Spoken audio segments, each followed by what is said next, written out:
Ejiniyo mbera eyakera ha cyaro Nyabugando ekirukushangwa Nyabhoko omugomboro ya Buhanda omu district ya Kitagwenda.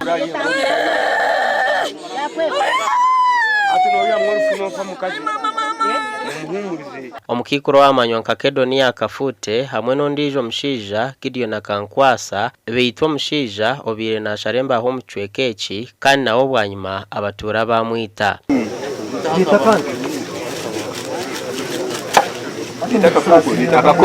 naba ntoniza bingo mukasese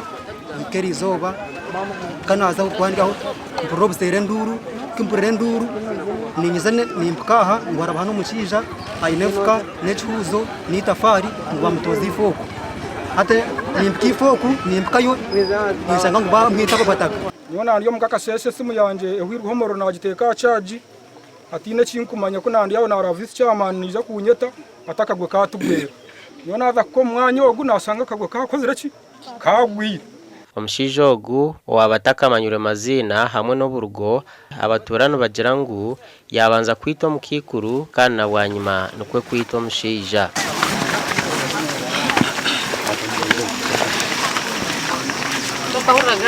natambara speed kwiza kwesimbaha nasanga kibenyi yafira aryaho kwetorora kuza kuri nsanga mukabaraziyo nawe yafire nubangira ngo musiza yabatera emfuka eki yabatera tina kucimanya tine akumanye mboze eri hagata y'abantu abo bashatu twena twareba twashobera. Police kurwo mu district ya Kitagwenda eyabebembirwe afande Henry Mugarura yahiko mwanyogu kutereze mbera na bwanyuma yatware mbiri y'abagenzi aha Rentara Health Center ya Kana. Tutero muranga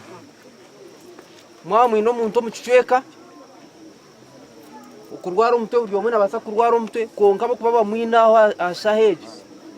bino kutere nduru tukarebuka ngo twamukwata kandi atakakozire bibyagira bita ibyako mbone nyo kushaba kwanje nke kintu nke cyabaho mureke kutwara amateko mu ngaro ne kintu kibi abo kuba naho hana hija kubaho kindi Gasha kwa Timothy Mushabe.